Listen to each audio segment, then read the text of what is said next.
pull out about 7 or 8 feet.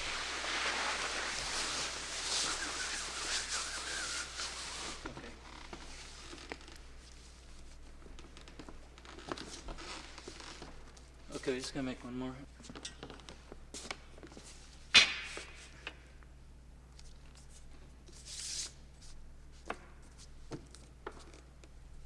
For those who are not familiar with the area, where you're located right now is in the eastern section of the state of Connecticut. We've got generally open kind of country to get through. All right.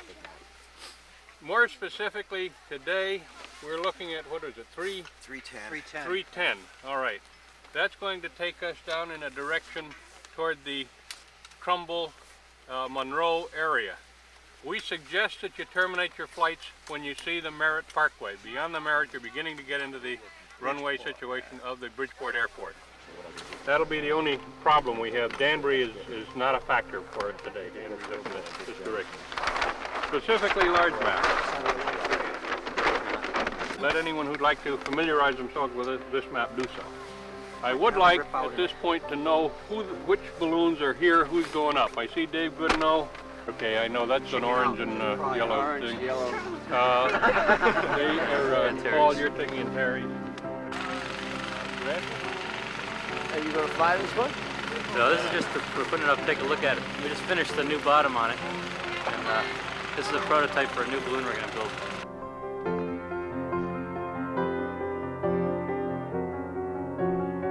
We only played it about 5 minutes the other day after we finished this, so now we got a good chance to take a look at it today. Good. You brought your balloon, didn't you? Yeah, we'll be flying right after this.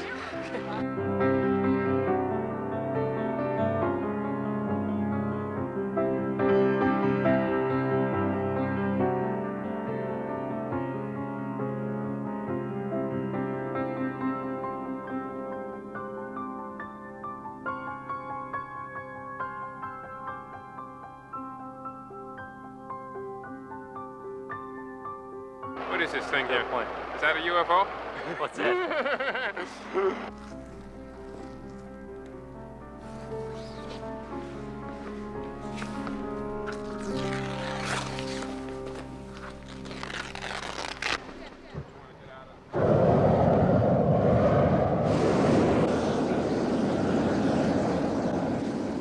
The sport of hot air ballooning is relatively new. It started in the early 60s with the advent of lightweight nylon fabrics and portable propane burners capable of producing millions of BTUs of heat. There are currently 9 balloon manufacturers who supply balloonists with the over 2,000 balloons being flown in the United States today. Some industrious balloonists design and build their own balloons, a hard task considering there are no real plans and knowledge is gained primarily by word of mouth.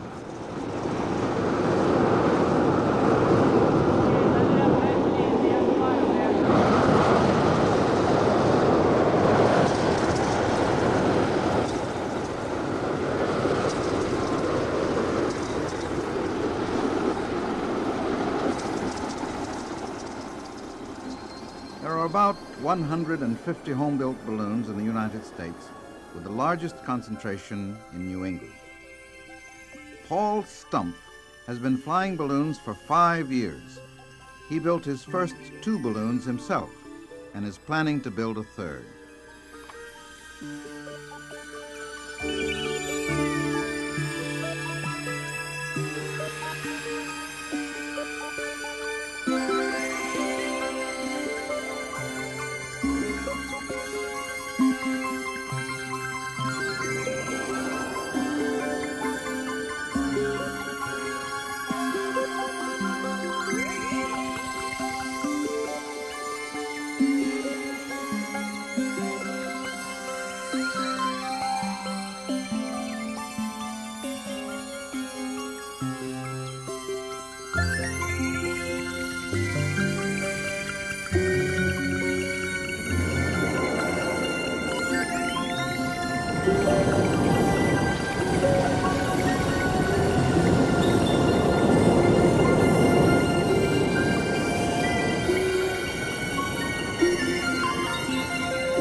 See him? Yeah, down low, over here. He went over the ridge on the far side. Oh.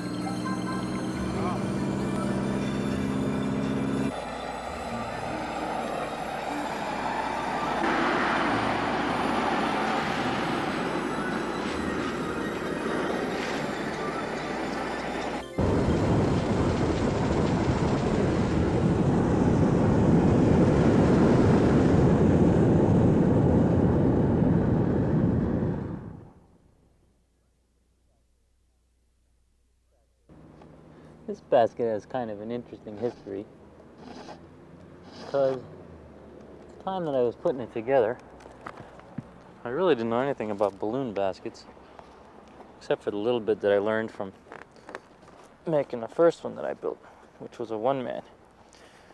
I'd flown a one-man balloon for a long time, about a year at that point, and I decided the best thing to do, the thing I wanted to do most, was take somebody else flying with me. So a big balloon was definitely in the future. I guess for some reason balloon baskets are the most tangible part of the thing for me, because a basket has been the beginning of every balloon that I've built so far. As a matter of fact, this one was put together about 3 years before the actual balloon that it's going to go under. As a result, I got kind of went from a Volkswagen to a Cadillac a little bit too quick.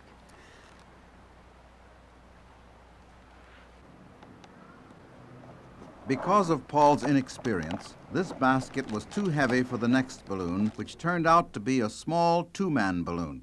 This was to be the first false start in an effort to make a balloon that would carry 3 to 4 people. In August 1979, after acquiring 1,200 yards of balloon fabric, it was finally possible to build a balloon to fit the 4-man basket.